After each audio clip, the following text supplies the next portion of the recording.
Napansin mo rin ba yung sarili mo na hindi ka na nagpo-force ng connection? Like, hindi na big deal sa'yo kung wala kang kausap? Or kahit walang mangumusta? As long as okay ka naman without anyone. Have you been in the position na you're avoiding a lot of people lately? Kasi okay lang maramdaman mo na malungkot ka. Kesa naman mapapaligiran ka ng mga taong nandyan lang kapag convenient sa kanila.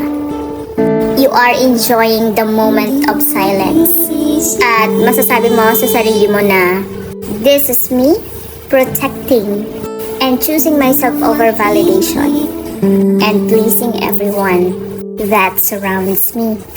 Baga, the bottom line is, may peace of mind kapag hindi mong hindi ipagsiksikan yung sarili mo sa mga taong ayaw sa'yo. Let them ignore you.